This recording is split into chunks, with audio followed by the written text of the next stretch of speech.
Juan, it's our ambassador. I welcome you, Senor President. No president, please. You have arranged everything? Everything.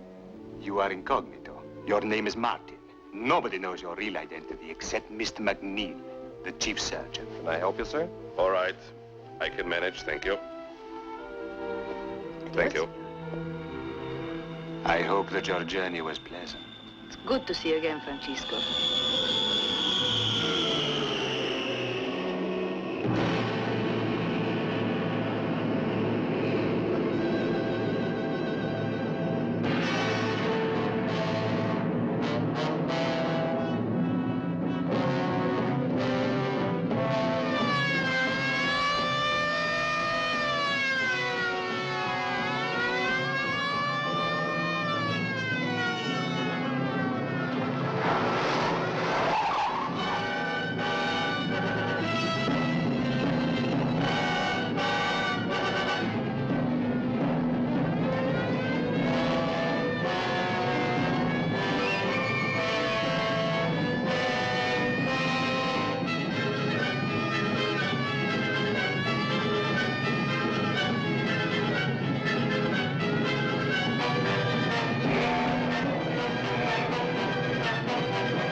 Gives me the nod.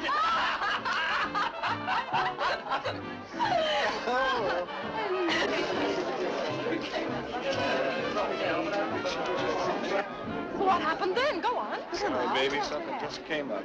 Oh, finished.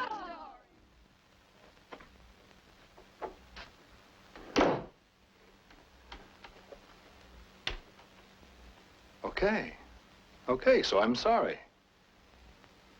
So I had a couple of drinks. Being cooped up in this stinking room is driving me up the wall, especially looking at him all day. I'm supposed to enjoy looking at you. Why'd you let him go, Kroll? Me stop him. I'm not a bullfighter. Oh, you know, I ought to belt you just to break the monotony. And don't think I haven't seen you knocking on those pills all day. What pills? Oh, they're indigestion pills. I have stomach trouble. Yeah, stomach trouble, no guts. By the time we start, he'll rattle when he walks. All right, that's enough. Well, where does he think I he's said getting that's off? enough. I just don't go wandering anymore. Well, it's this room. Even the television's in French. Do you mind if I ask you for whom we're doing this job? Yes, I do mind. I don't think that should concern you. I didn't like crossing that border at all. It's different for you. You're an American, but they might refuse me re-entry. As far as I'm concerned, that would be a pleasure.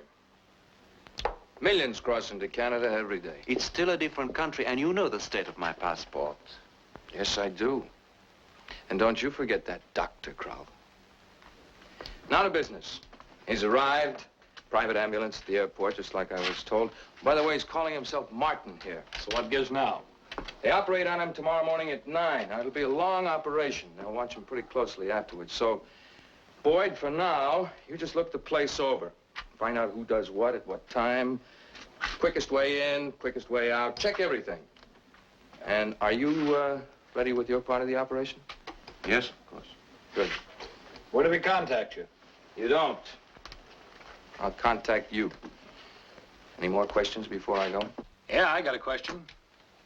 I'd like to know what he's doing along in the first place. He's the one thing I can't stand about this whole deal. He's nothing but a bundle of nerves. Show him, Kroll.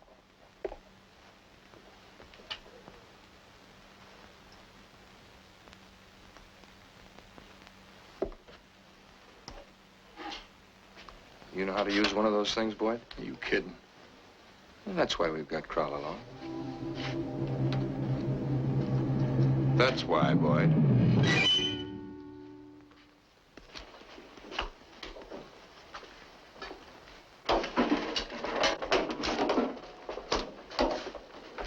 Nurse, phone Dr. McLaren, will you please? Switchboard. Dr. McLaren's room, please.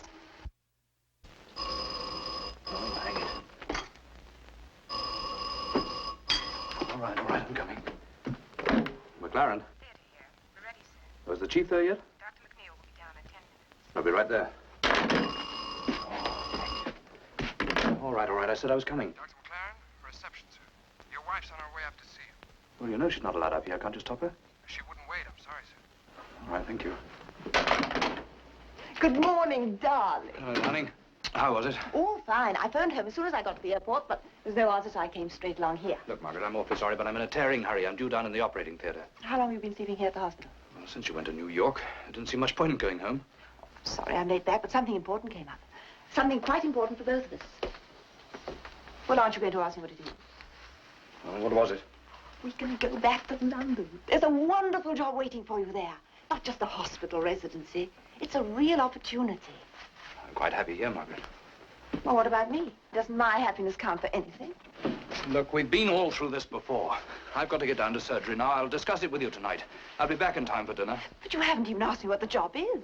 I don't have to. It's with Harold Fragan. Yes, it is. He was in New York and he remembered you. Oh, of course, I talked you up quite a bit. But anyway, he's interested and he'd like to see you right away. Do you know what he told me? He said you could make $25,000 a year. Imagine, $25,000 a year and the chance to live in London again. When will you understand that medicine's more than just a business? You owe me something, Robert. I can't stand it here any longer. I'm lonely. I don't like Canada. Oh, please, Robert, for my sake, you've got to take this job. You've got to listen to Harold Fragan. It's no job for me, Margaret. I know Harold Fragan's setup. A Shishi Mayfair Society doctor with a round of appendectomies and varicose veins. And other men's wives. It's $25,000 a year. It's living in London again. It's being a doctor. The kind of doctor I thought I'd married. Oh, it's getting away from this Siberian waste. I'm sorry, Margaret, I can't do it. You can't do it because you don't want to. And don't give me any of that high-flown Hippocratic oath stuff about Harold Fragan. Who are you to look down your nose at a man like Harold Fragan? I told you how I feel about Fragan. It's the girl, isn't it? What? Oh, don't give me that innocent stuff. It's the doctor you're in love with, isn't it? Nancy Ferguson. Well, that's nonsense. Is it? Do you think I'm blind? Do you think I don't see the gone look that comes into your eyes when anyone mentions her name? And don't tell me your friendship is purely professional. I know differently. You're sleeping with her. Don't apply your own standards. There's nothing like that at all. Oh, there is. And that's why you don't want to leave here. Look, I'm late for surgery. We'll talk about this tonight. There's nothing to talk about. Are you going to write to Harold and accept his offer? No. Right, then I'm going to see Dr. McNeil. I'm going to make you take this job. I'm going to tell him about this affair you're having. What do you think your chances will be here after that? Do you realize what a lie like that could do to Nancy Ferguson? You could wreck her whole professional career. If I thought for 1 minute that you were serious... You'd what? All I want is for you to accept this appointment in London. And I want it badly enough just to go to McNeil. Look, Margaret, I know that you don't like living in Montreal, but in 18 months I'll be finished here. Then I can get a staff appointment in a big hospital in the States. There'll be at least $10,000 a year. We can live comfortably on that. What do you know about comfort? I've waited 5 years for you to start earning more than a janitor. We haven't even got a car. We never go anywhere. We never have any fun. I warned you in advance that I wasn't in medicine to make money. Oh, every student starts off with those ideas. They grow out of them. I'm coming right away. You haven't. I've got to go. It's 9 o'clock. You've got to make up your mind, We'll talk Robert. about it tonight. No, I won't be home tonight. I'm not going to sit in that igloo we have for an apartment till all hours. Somebody's asked me up to the Laurentians for skiing, and I'll telephone you from there in the morning. Tomorrow, Robert. If you say anything to hurt Nancy Ferguson...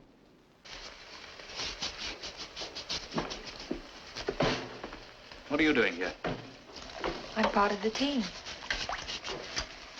I want to talk to you. After this operation, perhaps we can... Good morning. Good morning, Morning, Dr. sir. McNeil. Long one, miss. Fellow's been having seizures. Yes, the case history shows damaged temporal tissue. That's right. Someone shot him. Shot him? Last year. Not supposed to tell you this, but he's quite an important man. Martin? Real name's Mender, Juan Mender. He's president of one of the biggest South American republics. Last year, someone takes a shot at him. Bullet goes in and out. Everything seems to be okay. Then he starts having seizures. So they sent him here because we're the only people that can do the operation. Oh, anybody can do the operation. Sometimes our patients survive. You won't be too warm in here, Mr. Martin. Anyway, it's snowing outside. You'll be very cozy. It is a matter of opinion. Morning, sir. Good morning. Morning, Bob. Morning, Harry. Hello, Mr. Martin. How do you feel? Good morning, Doctor. I felt fine until they started sticking needles into my head. We have to keep you conscious for a little while, at least till we found out where the trouble is. But we'll put you to sleep just as soon as we can.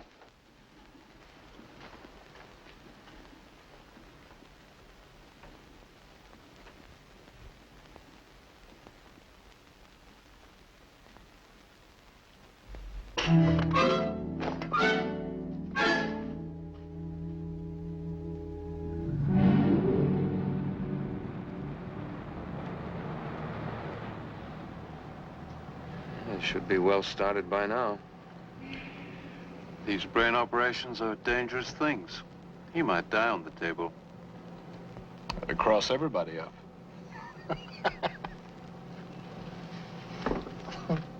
We're being paid to do a job. If that job is done by someone else, we don't get paid. So let's hope those doctors know what they're doing. These brain operations are dangerous things.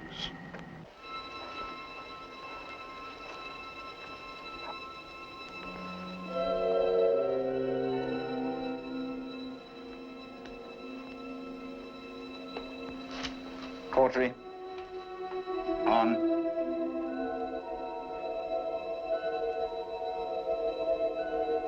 Off. Retractor. Bob.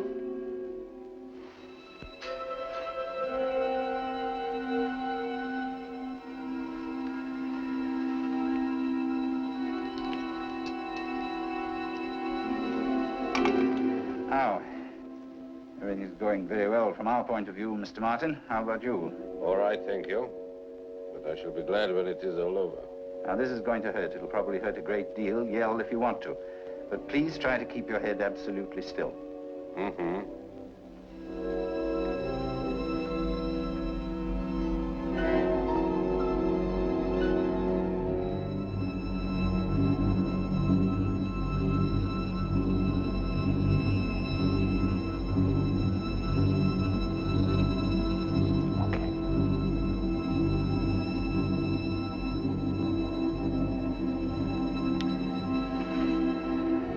There now.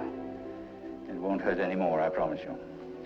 Doctor, we have been here a long time. An hour and a half. My wife, she will be worried. Please send someone to tell her it is all right. Certainly, we'll do that.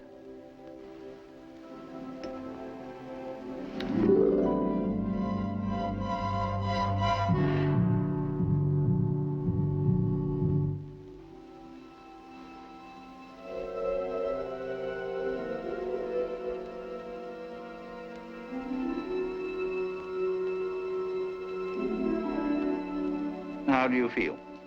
All right. Do you feel the same sensation now? No, it's different. And now? I feel remote.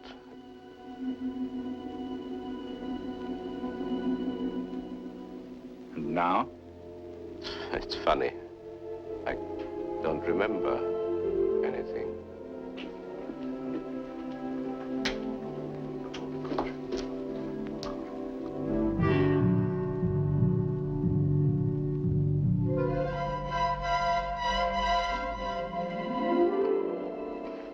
That's it, Mr. Martin. You've been very brave. We can put you to sleep now. It is strange, Doctor. For the first time in my life, I have been completely at the mercy of another man. And I was not afraid. Okay, he's away. All right, Bob, all yours. Brave man, that. Did you notice when I cut the Jura, not a sound? First time I remember it happening. Extraordinary man. Keep him quiet, he'll be all right. See you later, Bob. So long, sir.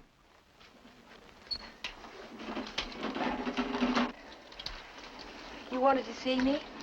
Yes, it's something rather personal. Are you free this evening? I've got a lecture. Can you make it tomorrow? I'll duck my lecture. No, that's all right. Tomorrow will be all right. Let's go and see Mrs. Martin.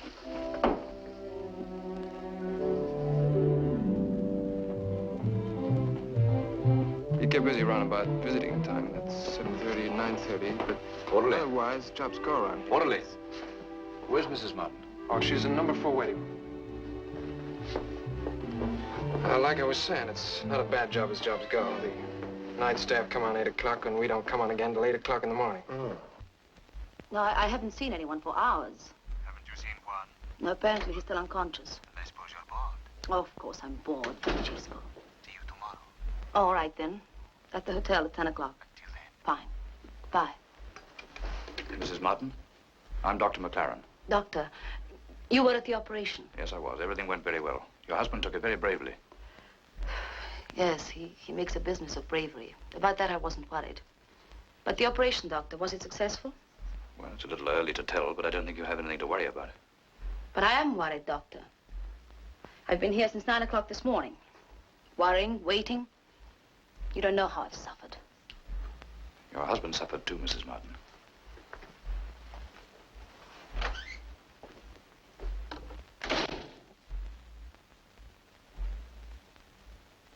Hello, Mr. Martin. Who are you? I'm your private nurse. Oh. What day is it? This is Friday morning. The operation was yesterday. Yesterday. I cannot remember. It went very well, the doctor says. You must rest. Would you like something to drink? No, thank you.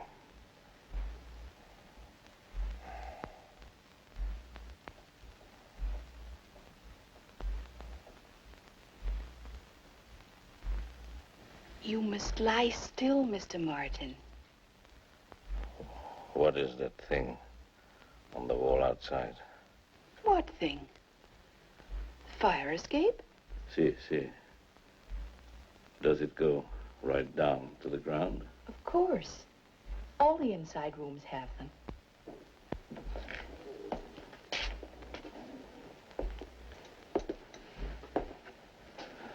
Morning, Mr. Martin. How are you feeling?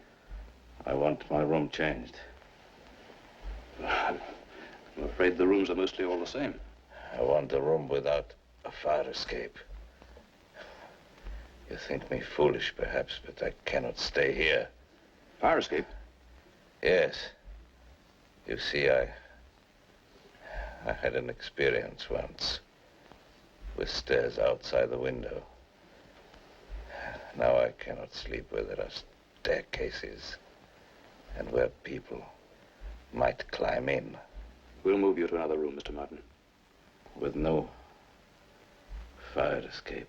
An outside room, right on Pine Avenue. How soon? As soon as possible. Doctor. My wife. She's going to phone me. I'll see that the switchboard tells her where you are. Keep him as quiet as possible. I'll find him another room. Yes, Doctor. Oh, a beautiful flower. Where do I sign? Right here, ma'am. Fine. Now, Mr. Martin is going to get these okay, huh? Of course. I'll have them taken to his room right away. Well, I hope you send them to the right room. The last time I delivered flowers here, they were sent to the wrong party. Well, Mr. Martin is in 427. I'll tell his private nurse. Take these to 427 right away. You? Yeah. Yeah, that's it. Let me see the accommodation chart, please. Yes, Doctor. I want the patient at 427 moved as soon as possible. Fourth floor reception, Miss Gillette speaking. Yes, he's here now. It's for you, Doctor, your wife. Hello, Robert. Have you made up your mind? I can't talk now, Margaret. I'll call you back. You don't have to talk. You just have to say yes or no. No, I'm not taking it. Right, as I said. If you're not going to London, you're not going to stay here either. And that goes for the girl, too. I'm going to see McNeil.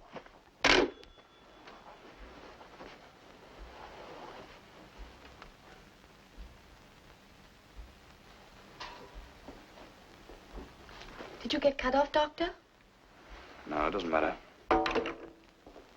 Where's Dr. Ferguson, do you know? No, I don't, but I'll try to find her. Oh, Doctor, that room changed. The patient in 427. Room 427. Huh? You're sure now? I made sure, and the source of the information is okay. And feminine. And what if she is? She works there, doesn't she? All right, all right. Now, what about the phones? Well, there's two of them. They're right here in the main lobby near the desk. Pay phones? Yeah. Room 427, fourth floor. Ah, yes, here we are. Now, you get into the sunroom right here, Crowell.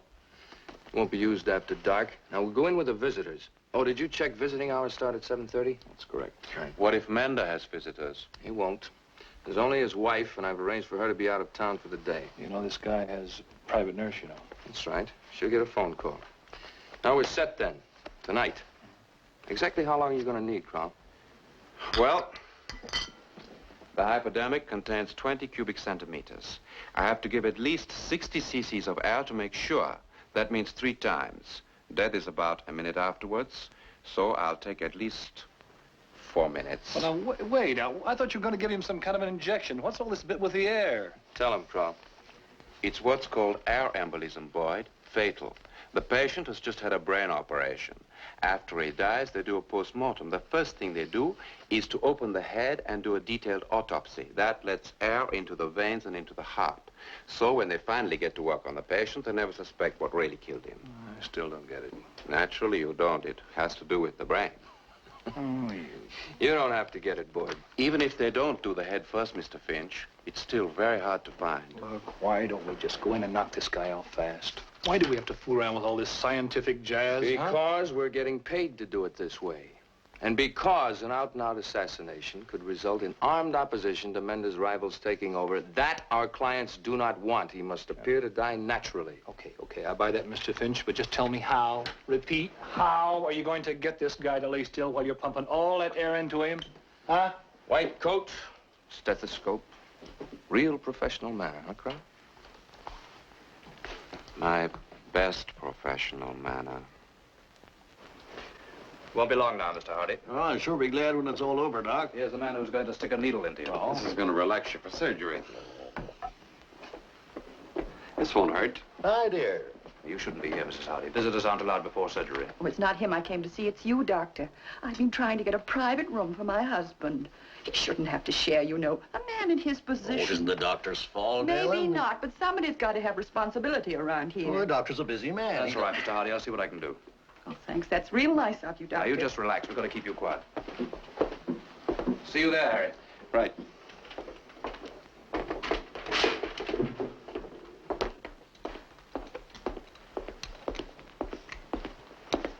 Any news of Dr. Ferguson? Yes, Doctor. She's with the child she's operating on tomorrow. No, I'll leave a message. Oh, Mrs. Hardy's asked me to find a private room for her husband. Would you see what you can do? Yes. That reminds me, I have to find a front room for Mr. Martin, too. There's nothing on this floor. You may have to wait till tomorrow. Do what you can. I will. Make sure Dr. Ferguson gets everything. Fine.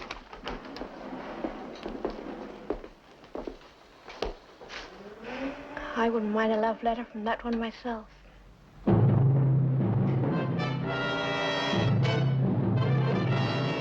Don't forget. Don't go in the room until you see the nurse come out. Understood? Crowl? Understood? All right, here we go.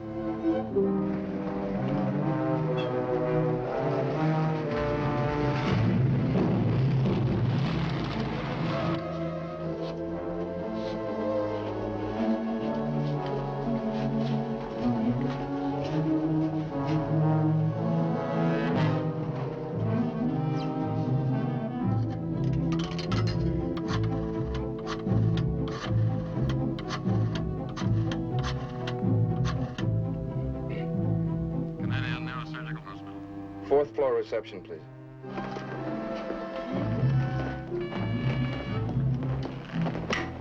Fourth floor reception, Miss Gillette speaking. I'd like to speak to the nurse in 427, please. Could you get her to the phone? It's very important.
Just you lie still, Mr. Martin.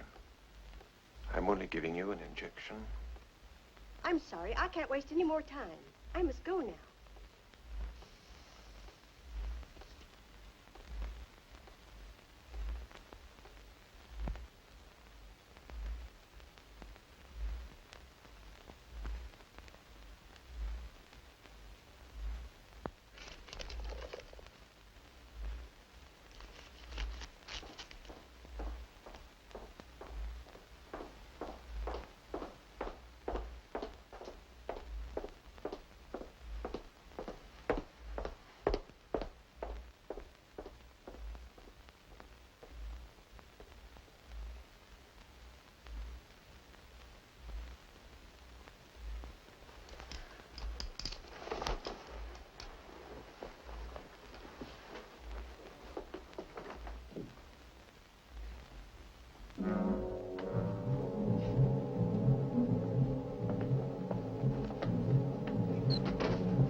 Sorry, Doctor. Did I frighten you?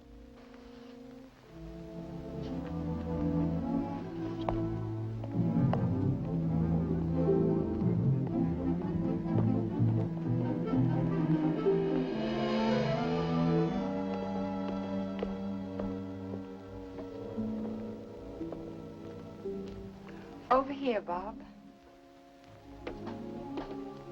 Hello. I've been trying to see you all day. I'm sorry. I was in surgery. I got your note. This secret rendezvous is a bit cloak and dagger, isn't it? That's the only place I could think of. Nancy, I don't know how to tell you this, but I got you mixed up in something pretty unpleasant. You have? My wife wants me to leave here, take a job in London. Oh. Is that what you want? No. Then don't. Yes, but it's not quite as simple as that. You see, she's made some nasty accusations against us. She says that if I don't take the London job, she's going to McNeil to tell him that you and I have been having an affair. But that's ridiculous. No, I told her that, but she'd do it. I wanted you to know so that if McNeil sent for you, you'd know what it was about. You see, I can resign, but this may mean trouble for you. Do you realize that? Yes, I do.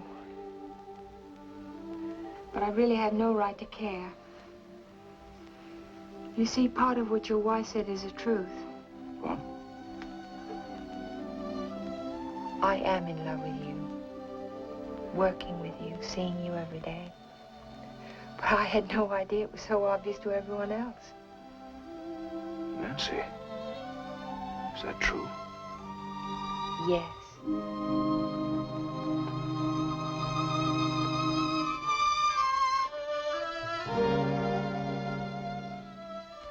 What do you think you'll do? I don't know. I must work it out for myself.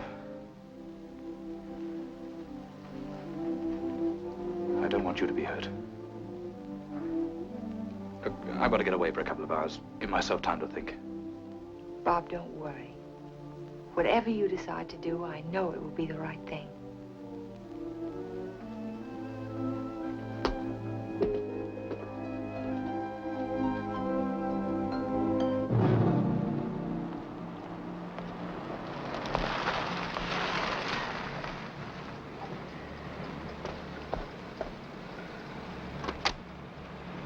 Move over, I'll drive.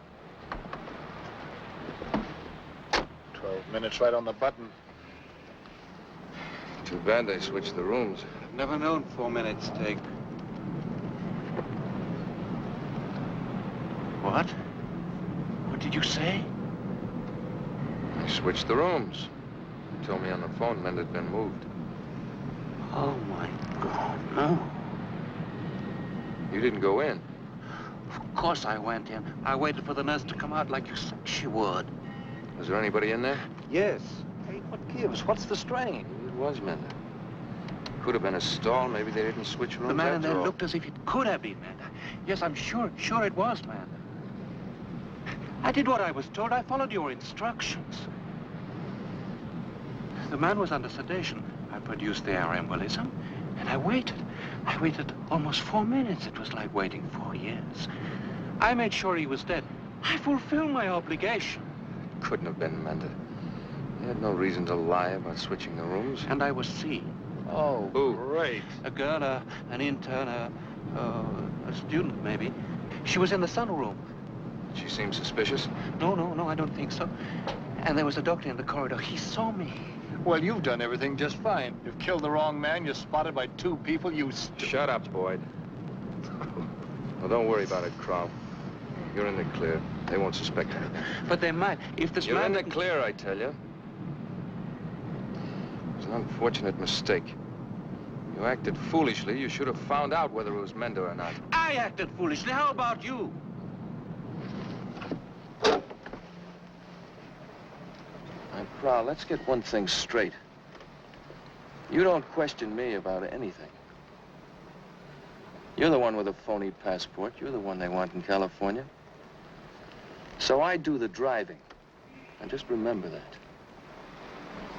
Stop acting like an hysterical woman. We've got work to do. I'm not going back in there again. It's too risky. You do the job yourselves.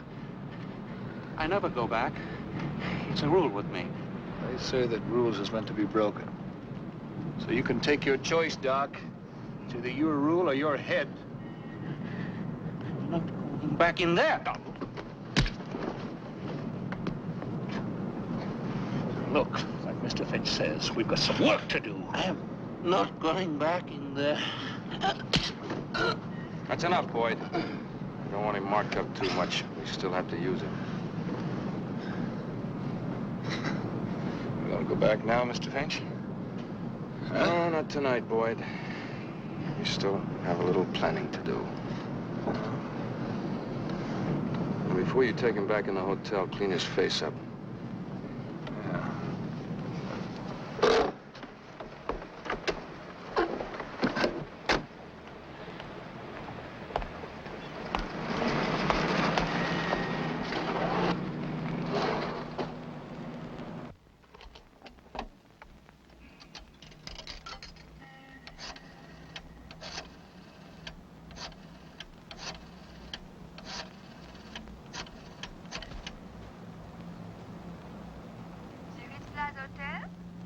Would you ask Mr. Flores to come to the phone, please?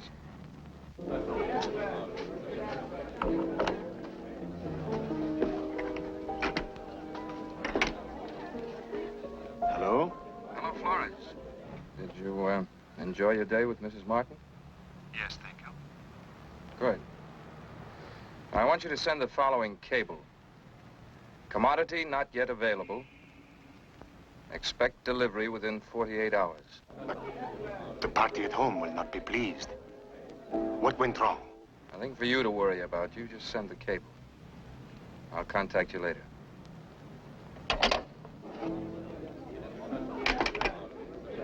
I'm sorry about that. You see how hard I work in your husband's service. To include taking his wife for a drive in the mountains. Hard work, Francisco. You enjoyed yourself? I had a wonderful time. Juan would be angry if he knew that you kept me away from him like this. I told you, Carla. He won't have recovered from the operation yet. Does your conscience trouble you about Juan? What do you care about Juan? Let's forget him for this evening. Of course I care about him. He's a great man. He's my president. Oh, stop. Francisco. You don't have to impress me.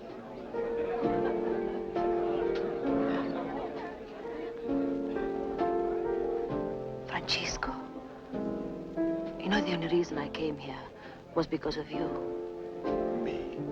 Yes. When Juan's doctors told him he had to go to Canada, I remembered you were here. I remembered the old days. Are you still in love with me? A little. I've always loved you.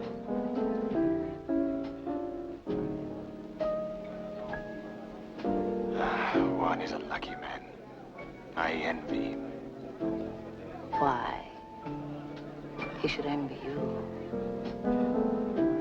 He came into my life long after you did. But now you're the wife of my president. I'm just a showpiece to Juan. He lives for his peasants. He is still a peasant himself. No, he is not one of us. We have to look after ourselves and take what we want. Perhaps we can have a drink in my room or yours.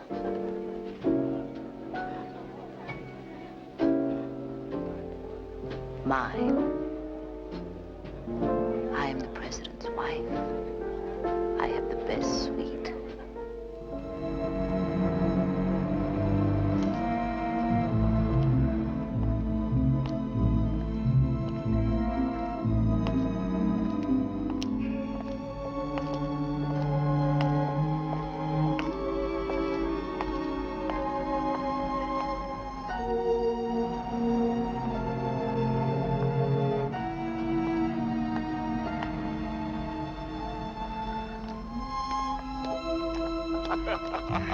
Hey, taxi! Boy, that was something. Where are we going? Oh, Bobby. You're crazy. Oh, yeah. Come on, everybody.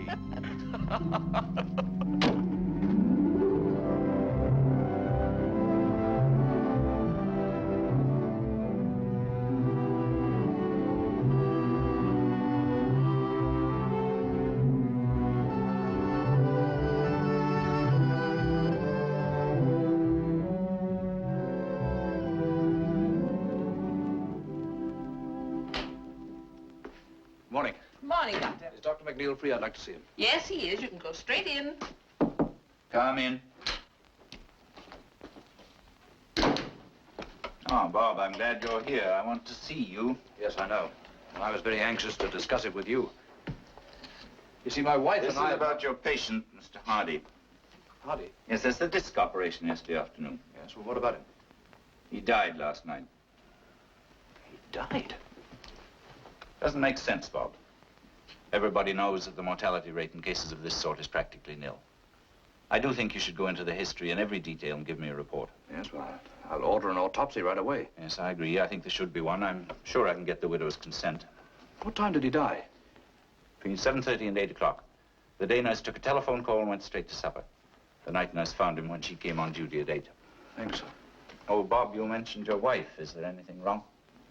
Later, if I may. I better get on with the autopsy. Yes, Dr. McNeil? When Mrs. McLaren phoned, did she say what she wanted to see me about? No, sir, she didn't. Thank you. This is a real puzzler, Charlie. You've seen the case record. Yeah, looked a straightforward case to me. Well, I want a complete job done on him. If it's a complete job you want, complete job you shall have. Let's go, Ted. This is going to take a long time. And Mrs. Martin, I believe my husband's been moved to this floor. Yes, he has, Mrs. Martin. Room 319, down the corridor on your right. Thank you. Hello, Mrs. Martin's on her way. Thanks. What is it? It's your wife, Mr. Martin. She's come to see you. Don't worry with that. I can't allow you too long, Mr. Martin. Oh, good morning, Mrs. Martin. Not too long, mind, and don't let him get excited. How are you, Juan?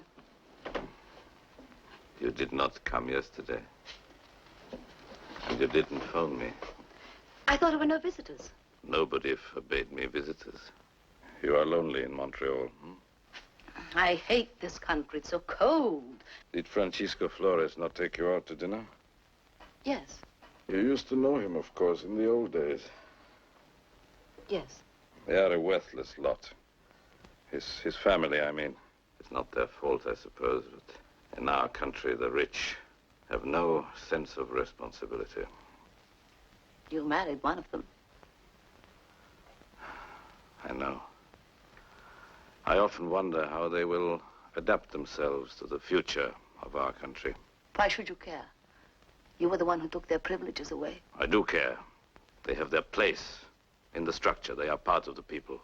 And if I didn't have them on my side, they would join the opposition, and you know what they are. Stop making speeches, Juan. You're too ill. But not dead yet. It's good to have you here. I'm lonely for you. Come. Come here. I must go now. They asked me not to stay too long. Phone me tonight. Promise to phone me morning and evening. Of course I will. I think you should rest now, Mrs. Martin. Yes. Goodbye, Alphonse. Goodbye. Bye.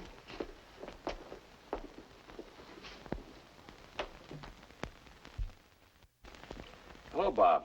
I've just anesthetized that little girl for Nancy Ferguson. Nancy's going to be a Good surgeon. Harry, I've been looking for you. Yeah? You remember that disc job yesterday? Hardy, yes. Nice, clean job. No complications. Well, he died last night. Died? Air embolism. That's impossible. I just come from the autopsy, and that's what he died of, I'm afraid. So I thought I'd better talk it over with you and review the whole routine just as it happened. Well, I gave him a saline transfusion when he was on the operating table. Then there was the pre-op shot in his room. You were there. Yeah. He couldn't have got an air embolism from either of those. Anything else? Morphine is a sedation, but it wasn't intravenous. Well, I guess I'll just have to do some more homework on it. Well, let me know what you find out, Bob. Sure, Harry. You've spoken to McNeil? Yes, I went to see him. I'd already made up my mind what I was going to do. You didn't tell him you were quitting. I didn't get a chance to tell him anything. I lost a patient last night. Hardy. Hardy? The man in 427? That simple disc? Yeah, that simple disc. Thank you. Well, what does Hardy's own doctor make of it? His own doctor? The one who was here last night. Well, there was no other doctor. But I saw him when I was waiting for you in the sunroom. You must have passed him in the corridor. You came in right after he left. A man wearing a gray overcoat. That's him. He came into the sunroom and he put on his overcoat. What makes you think he was a doctor? Well, of course he was. He was wearing a white coat. Painters wear white coats. Oh, you better tell McNeil. Oh, fine. And tell him that we've been meeting in the sunroom. There's your cloak and dagger stuff. Don't be silly. You've got to tell him. It may be important. Yeah, you're right. There's something else I want to check on first. I'll come along. Maybe I can help. Don't worry. Excuse me. It's my fault.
Excuse me, I must have made a mistake.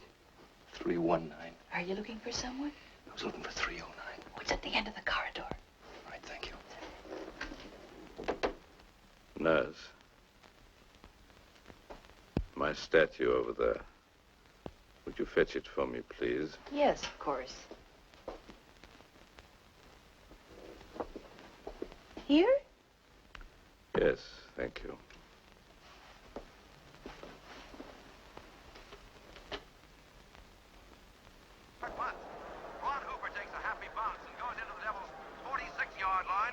How much longer are you going to be, Doctor? I've got a bet on this game. About 5 more minutes now. These things always happen on a Saturday.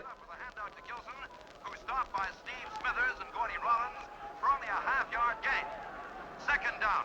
McKenzie successfully pulled in the Devils' defense. Now, the Cubs quarterback throws a swing pass to Patty Wilson, and under a full head of steam, he's away. Nancy, look. Intravenous. Over their 20-yard line, Anderson comes in and tries Give it to the pathologist, quick. past the 10-yard line, and it looks as... This is Dr. McLaren. I'd like to speak to Dr. McNeil, please. Oh, I'm sorry. Dr. McNeil's gone to Toronto, and he won't be back until tomorrow.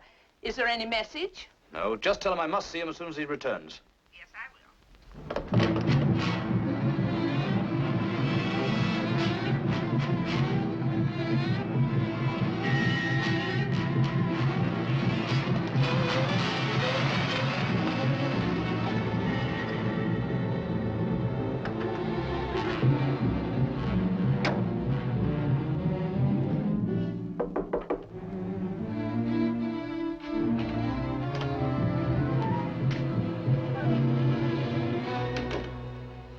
Where's Boyd? He went out. Where? I don't know. He said something about it being Saturday night, and he went out to get drunk. Crowell, we're moving on this tomorrow. And maybe you like the idea of Boyd being drunk while you work. I see nothing to like about anything here. Where did he go? He said he was going downstairs to the bar to... Mr. Finch, don't tell him I told you. He told me to telephone him if you were asking for him. Don't worry about Boyd, Crowell. Worry about me.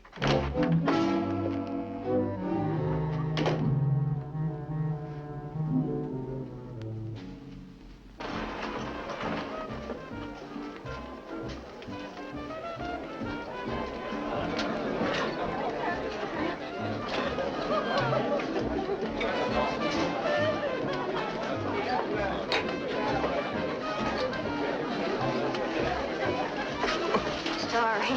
Oh, that's all right. Ooh. Here, let's try this. Hello. Hello. Say, have you seen our tall friend, Mr. Boyd? You know, the one you were with the other day. Oh, he was here a while ago. Oh? Where's he now? I've got a good idea. Where? Well, we could go in and have a little drink. That's a good idea. No, I can't, baby. I haven't got time. But what was that other good idea? Well, maybe it wasn't such a good idea. Your friend is with Carol. Carol? Where? Oh, she spilled a drink on her dress. She had to go upstairs and change it. Carol who? Don't tell me you don't know Carol. Everybody knows Carol. Boy, how they know Carol. Let's go and have a drink. Look on my arm. Carol who? Let go of my arm. You're hurting me. Carol who? Carol Freeman, that's who. Let go of my arm. Good evening, sir. Carol Freeman, her room number, please. I'm sorry, sir. I don't know her. 524, sir.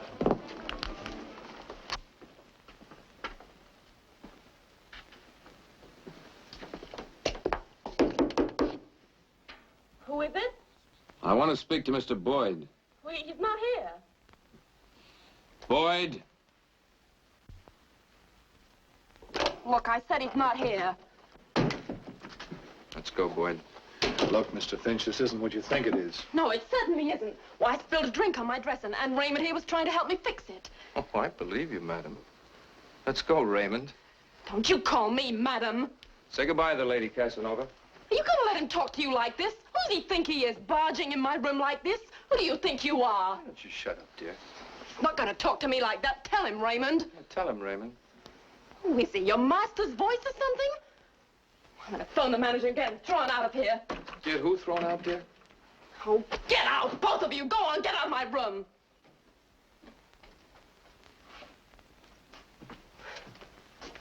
Here's your cleaning fluid, dear.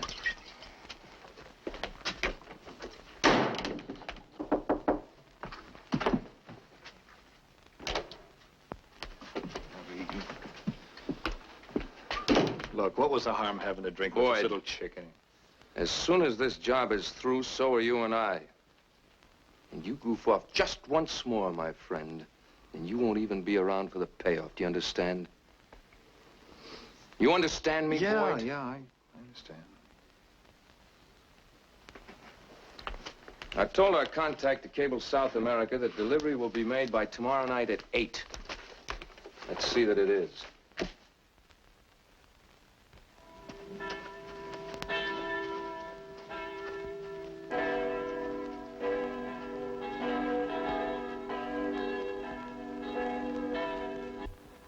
There's no record of this other injection? No, sir. Do you think it was done deliberately? Yes, I do. Hospital error is bad enough, but a thing like this done deliberately. Either way, there's no chance of keeping a thing like this under wraps, and when it comes out, it destroys public confidence. It may have been done by somebody outside. Well, let's not make the front pages yet. Who'd want to kill that old man? I thought of that. But Mender, that South American that you operated on, supposing somebody wanted to kill him. Let's suppose nothing of the sort. What have you got to support that theory? The night that Hardy died, I was on my way to the sunroom when a man in a gray overcoat came along the corridor. I didn't recognize him, but Dr. Ferguson, who was in the sunroom, saw him coming out of Hardy's room, and there was no outside consultants in Hardy's case. What was Dr. Ferguson doing in the sunroom? She was waiting for me. Oh. It was about 7:30, a private meeting. So you think there was a deliberate attempt made to kill someone? Well, yes, I think it's possible. You said yourself that last year somebody tried to kill that South American. Well, there's a motive in that. He had only just been moved out of Hardy's room. Think so?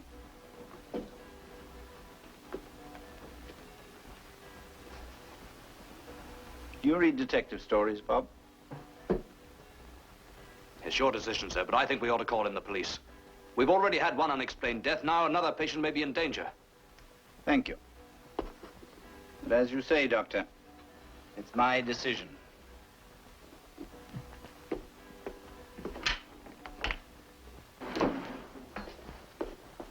Hey, I've been waiting for you. I heard you were up with McNeil. Yeah, I just saw him. Has your wife talked to him? I don't know. We were actually discussing Hardy and the mysterious doctor we saw. Afraid I got off on the wrong foot with him. Why? Well, I had to tell him that I was meeting you in the sun parlor. Oh, dear. That didn't help. Anyway, the fact remains that McNeil doesn't believe that Hardy's death has anything to do with Martin. I've a hunch that something's got to be done to protect him. Won't McNeil do anything? No.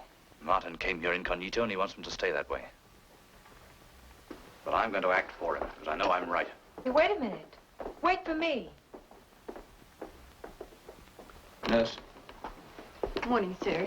Morning, Doctor. how is Mr. Martin? Oh, he seems to be doing fine. He's asleep. Any visitors last night? Well, his wife came to see him yesterday morning. Anybody besides her? I don't think so. I'll have to check with the night nurse. Right. From now on, he's to have no visitors, and that means nobody except his wife. Anyone else refer to me. Well, what about Dr. McNeil? What about him? He just phoned and said visitors were to be referred to him. Well, what do you think about that? So he did believe me after all. Thanks, nurse. Oh, what about the man from the police department, Doctor? What man? Dr. McNeil said there would be a detective here in a couple of hours. Does he count as a visitor?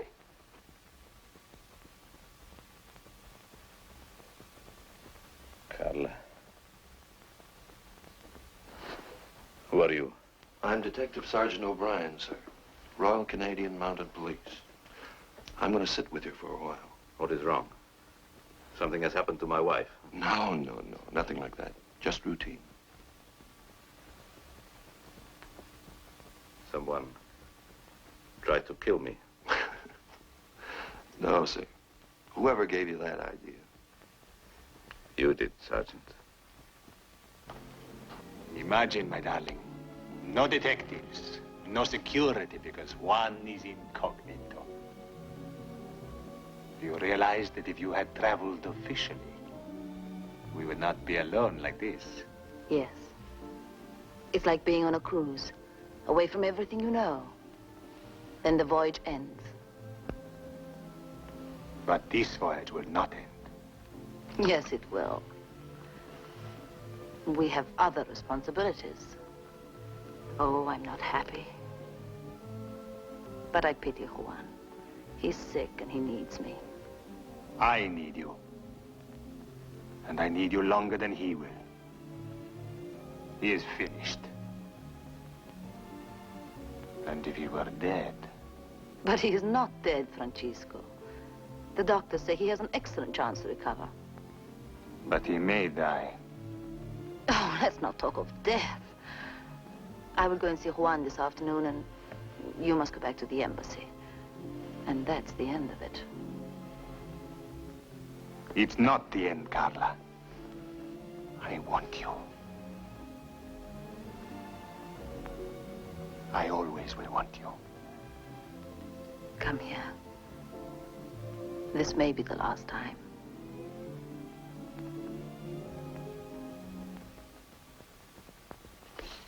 Thanks.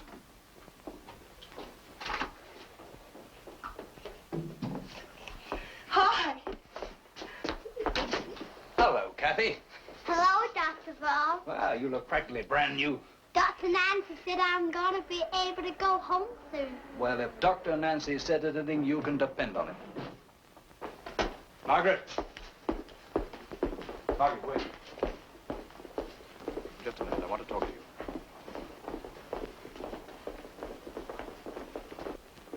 Come on, Kathy, back to bed. You lead the way.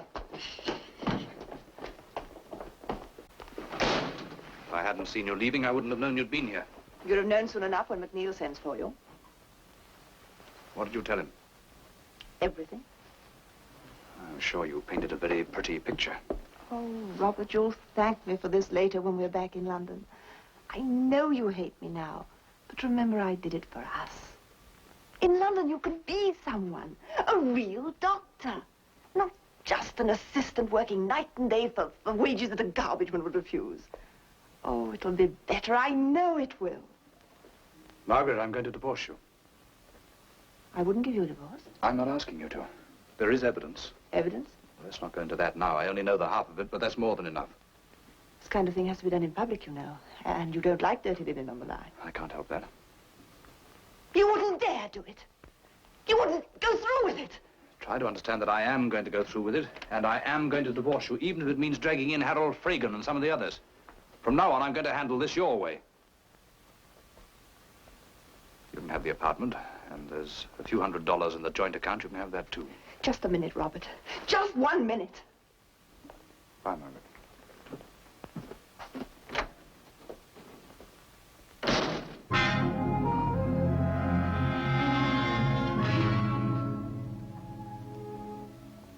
What time is it, Sergeant? 6:55. You better eat your food. They'll be coming for that tray pretty soon. I'm not hungry. What time, Sergeant? 6:55. You just asked me that. Oh, I'm sorry. You see, my wife was meant to phone. Sergeant, will you wait outside, please, while I make a call? Yeah, sure, okay. Can I get the number for you? No, thank you. I can manage. All right, when you're finished, you just press that button. There's a light in the corridor. I'll be watching it. Switchboard. Get me the Ritz Plaza Hotel, please. Mrs. Martin's room. This is Mr. Martin.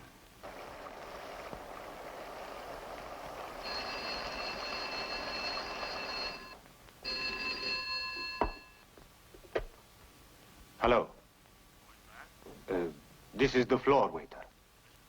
Who wants her? Tell him she's not here. Who was that? The hospital. I said you were not here. Let me decide whether I'm here or not. I'm going to phone Juan now. No! Leave the telephone alone. All finished? Hey, you all right?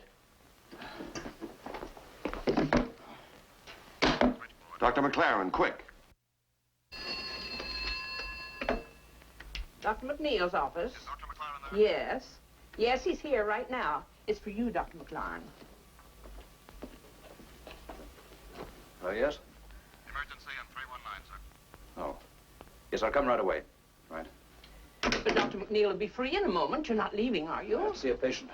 But what shall I tell Dr. McNeil? Would you mind telling him that it's very important that I see him later this evening?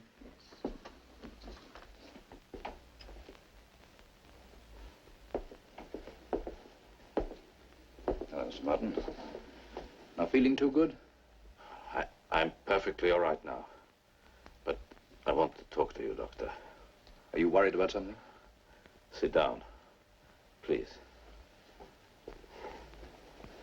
I'm sorry to take up your time, Doctor. But I'm worried about my wife. You understand? What about your wife? You have met her? I find it hard to talk about her. You see, Doctor, I'm the sort of man who can be eloquent in public matters, but in private matters I am...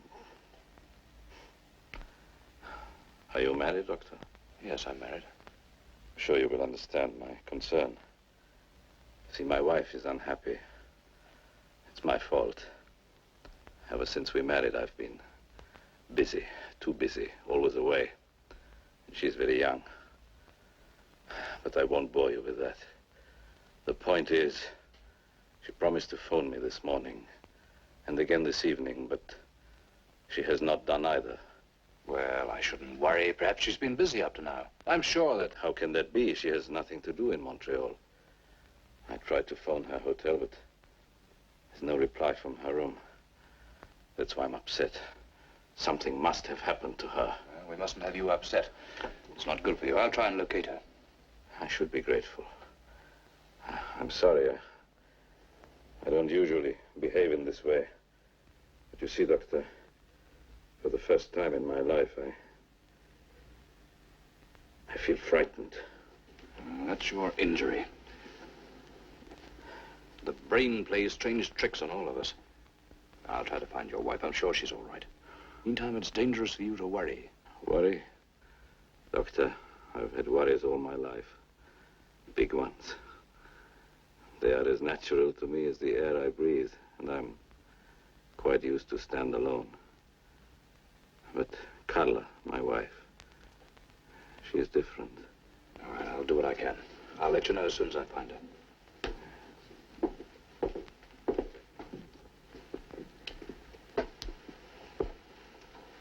Okay to go back in there now? Yeah. Sergeant, wait a minute. What would you do if somebody did try to get in there? Try and get them out peaceful like, I guess. Surely it'd be better to stop them before they got in there in the first place. It might be difficult. This corridor gets pretty crowded at visiting time. All right, you go back in there for the time being. Whatever you say. Nurse, Yes, Doctor. I'm going up to Dr. McNeil's office. You get your supper. Thank you, Doctor.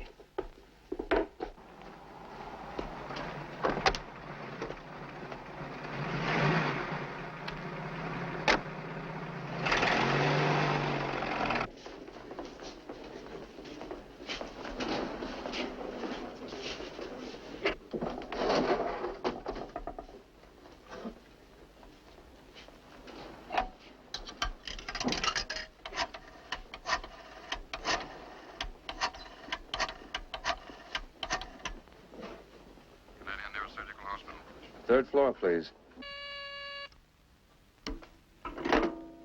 Third floor reception? I'd like to speak to Mr. Martin's private nurse. Can she come to the phone, please? Oh, I'm sorry. I'm afraid she's gone to supper. Could you call again? Yes, thank you. Oh, could I speak to Mr. Martin? One moment, please. Hello? Hello, is that Mr. Martin? Mr. Martin's resting at the moment. Thank you. Hello? Hello. Don't bother him, thank you. Or will you call again? Yes, I will.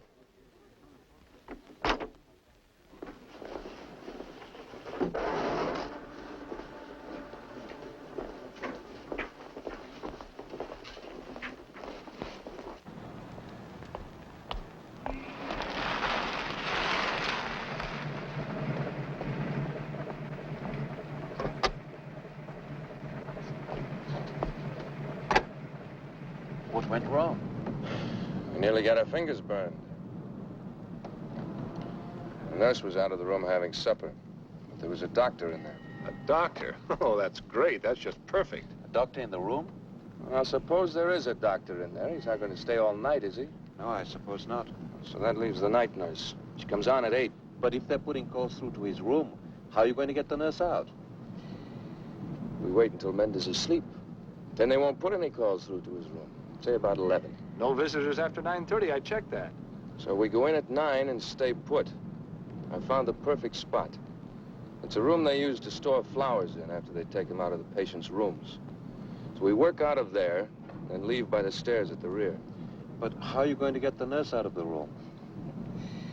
The nurse gets a long-distance phone call from South America. I'll make that call from the lobby at 11:20. I'll be Mendes' brother, and I'll ask to speak to the nurse. They'll get her for me. I'll keep her talking. How? An overseas call. Bad connection, can't hear her properly, all that stuff. You leave that to me. All right? We have an hour before we go and drive somewhere for coffee. You'll forgive me when this is all over. You'll understand why you can't speak to your husband. Haven't these last 3 days changed things, Carla? Come back to our country with me. Do you think Juan would ever allow that? Say you were in no position to refuse. Then he would be dead. All things are possible. What is it you're hiding from me? By now, Juan Menda is dead. The opposition leaders have had him killed. As soon as I get confirmation, I'm to send the cable. And they will take over the government. He's better off dead. You didn't love that peasant. You love me, don't you? Love you? You stupid fool. Juan Menda was a peasant, yes. But he was a better man than you ever will be. But you're just an errand boy, sending cables to your masters back home. You're a cheap traitor. You betrayed him. So have I.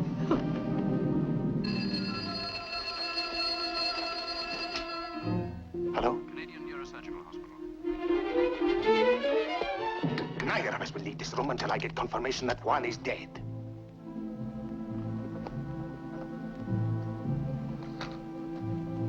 Hello? Canadian Neurosurgical Hospital here. Dr. McLaren speaking. Can I speak to Mrs. Martin, please? Mr. Martin's trying to reach her. She's not here. Hello, Bob. I'm sorry I couldn't get to you sooner. I think I know what you want to see me about. My wife has been to see you. Yes. She made some allegations that I think should be explained, sir. I don't think you need to. Well, I think I must explain. It concerns not only me, but it concerns Dr. Ferguson as well. I wouldn't want you to get any wrong impressions from anything my wife said. Now, just a minute, Bob. Your private life, insofar as it doesn't affect your work or the reputation of this hospital, is your own concern.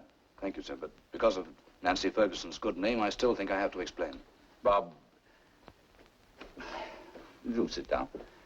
This is embarrassing. I don't know how to put it. You're a good neurosurgeon, but you're a terrible analyst. I know something about psychiatry.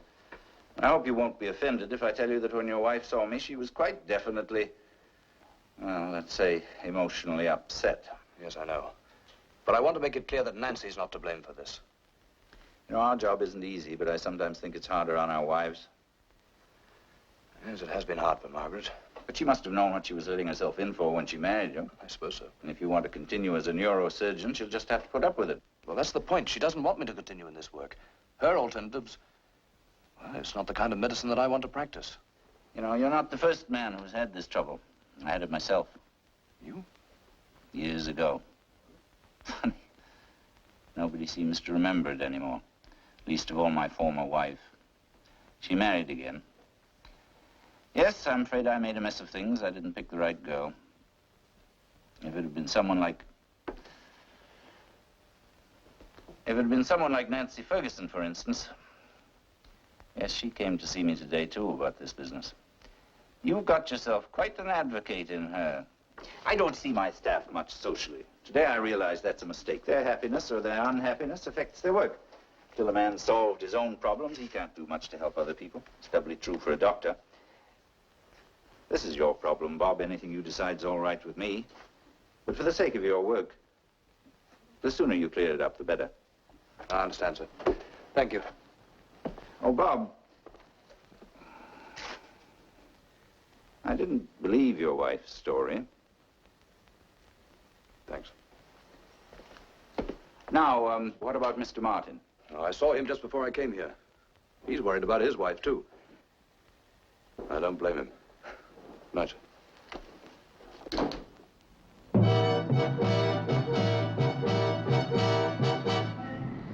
Now, Kroll, if you don't have time to do the injections, you'll have to use this.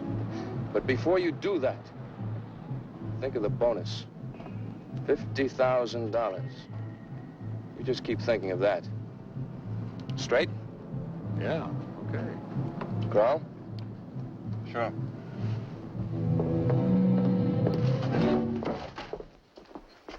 Oh, it's you, Doctor. Did you find her? I'm sorry, Mr. Martin. We've been trying, but she doesn't answer her phone. She probably went to bed early. Oh, Carla never went to bed early in her life. Something must be wrong. Doctor, I have lived with danger too long not to know when it is near. Please. Now, the only danger is if you get yourself upset. I want you to have a good sleep tonight. Oh, I want to keep awake, Doctor. I'm sorry, but you've got to sleep. I've given the nurse something for you to take. Sergeant, will you come with me, please?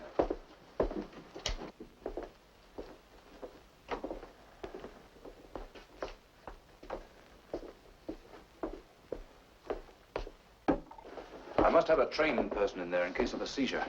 He's worrying too much, and that's bad. Now the visiting hours are over, you set up guard here at reception. Any trouble in 319 and the nurse can buzz. You can watch the elevators from here, too. Yeah. Now, what about that emergency exit door downstairs? Push bar type. Opens from the inside. I don't like it. Look, Sergeant, the whole idea of getting you out is so that we don't scare him. Supposing you have to challenge somebody right outside the door. There'll be a commotion. That's just what we're trying to avoid. I'd still like to have somebody on that door downstairs. I've only got one pair of eyes, you know. Well, can't you get another man? Not till 12 o'clock. It's been a busy day. They're all out in other jobs. Look, I've got to see a couple of patients first. Then I'll come back and set up watch myself on the back stairs. How'll that be? Yeah, that'll be fine. Only be till 12 o'clock. Then we can get some men downstairs and up on this floor, too. Okay, I'll go back and tell Martin's nurse what's happening. Do my night rounds, then I'll come back as soon as I've finished. All right. Thanks a lot, Doctor. It's my problem, too, you know.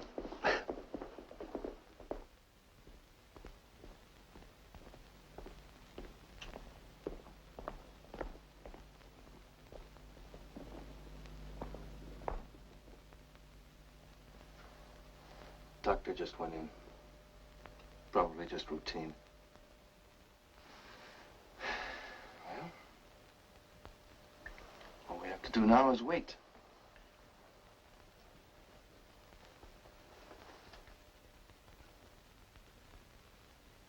What are you doing, Crow? Well, nothing.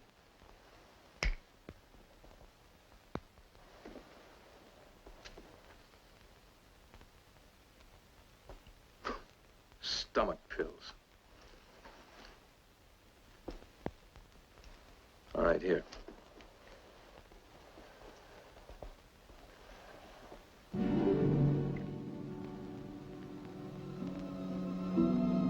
It's 11 o'clock. I'm going down the back stairs now. I'll let Boyd in, then I'll go around to the lobby and make the phone call. You all set? Now, don't forget. Let that nurse come out before you go in.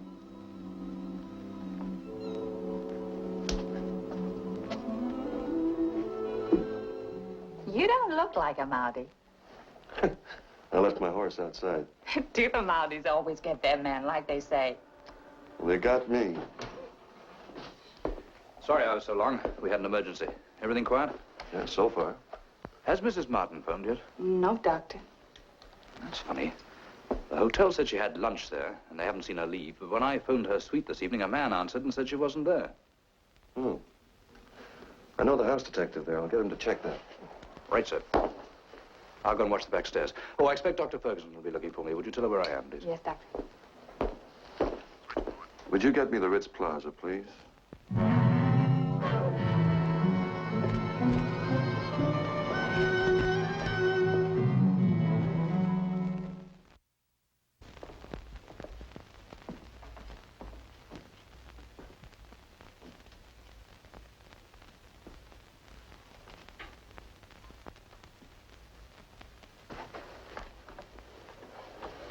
Take it easy. You got 10 minutes.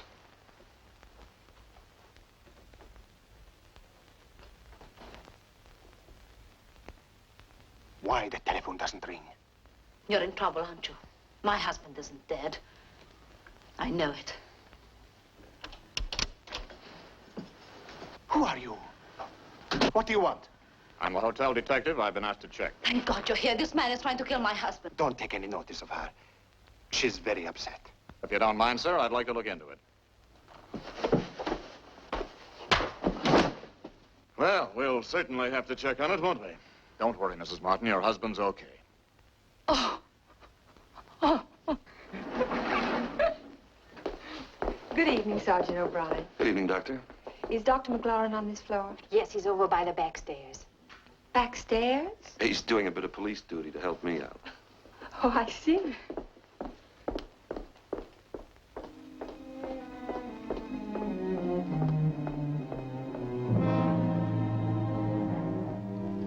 Hello. You wanted to see me? Yes, I have something to tell you. I finally had it out with McNeil. Well, that's wonderful. Tell me about it. First, what did you say to him? Well, I told him the truth. I told him that, whatever your wife said, you were innocent. That if there was any guilt involved, it was mine. That's not quite true anymore. I've told Margaret I'm going to divorce her. But never mind about that. What did McNeil say? Did he seem surprised?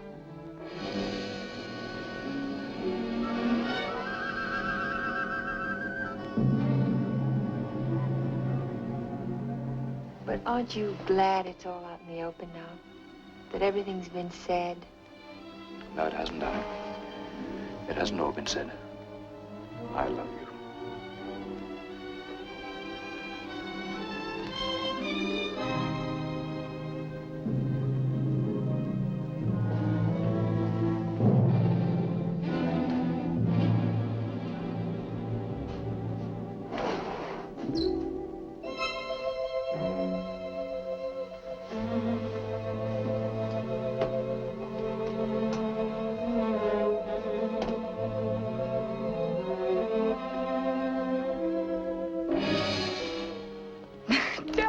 He wasn't an alcoholic. It was something to do with his mind. What's the difference? What's the difference? Hello? Oh, yes, just one moment. I'll fetch her.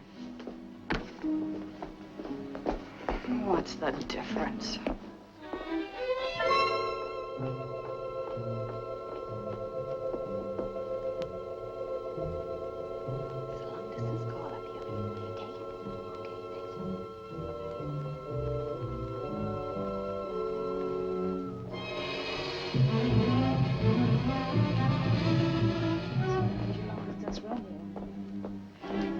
Hello?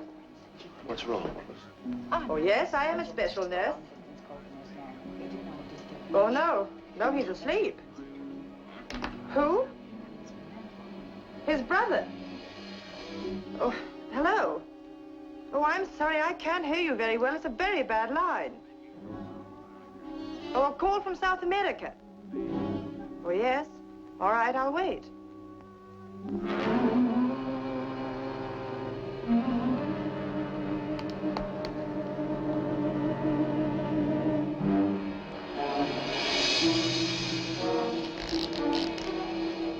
No, I'm sorry. I still can't hear you very well. No talking. Yes? Yes, Mrs. this O'Brien is the here. special nurse. I'm speaking from Montreal 2, 5437. Hello? There's supposed to be a long-distance call here from South Oh, America. this is Check it, will you? very...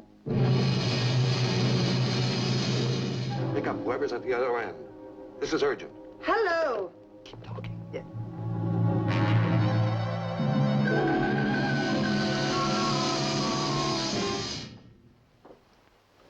Who are you? I'm Detective O'Brien, sir. RCMP. You'll have to leave. This is an emergency. Who are you? I'm the hematologist. I have to give this man an injection. What is it?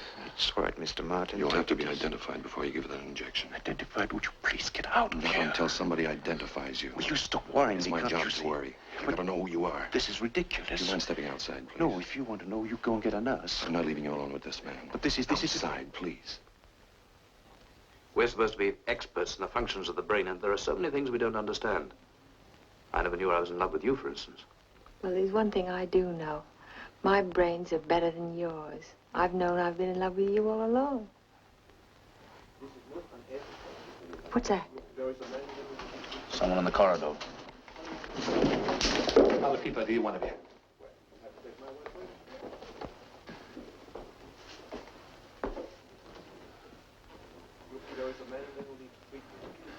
All right, lady, you work here? Right. Okay. You go out in that corridor. There's a guy out there with a white coat. He's arguing with a big fella. Now, here's what you're going to do. You're going to say that that guy in the white coat is a doctor. You got it? A doctor. Just keep it simple. No more than that. See? Go on.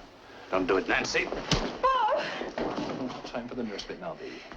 I told you what I want. Now you get on with it. You cross me, and your boyfriend's going to get a slug in the head, huh? Come on. Be a smart little girl. Believe me, this is...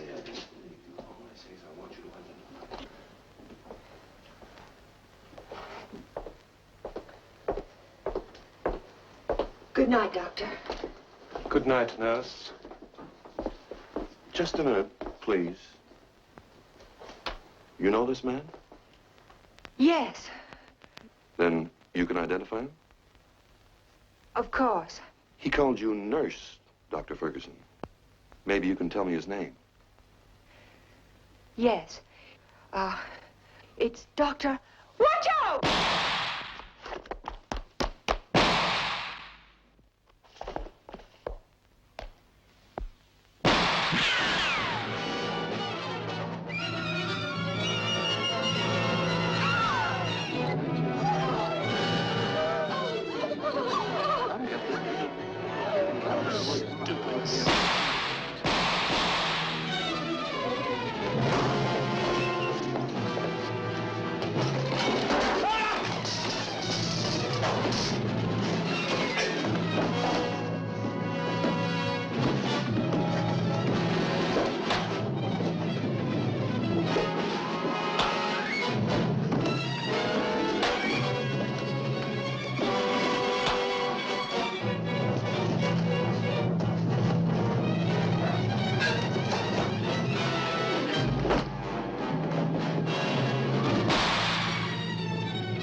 Switch on the lights. Now, don't worry, you'll be all right.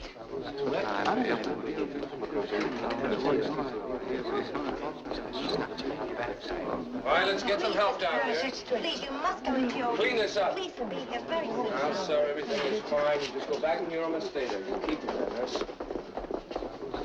Handle him carefully. Take him down to emergency.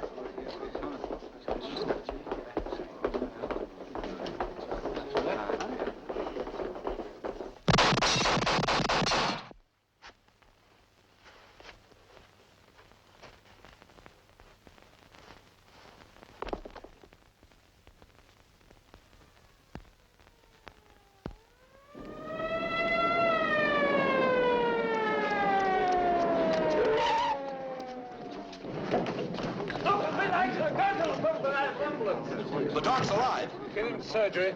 Transfusion. Call Dr. McNeil. I once wrote a paper on gunshot wounds. You didn't know that, did you, Bob? No, sir. Don't worry. We'll do a good job. I've got a first-class assistant. The best. Well, let's get on with it.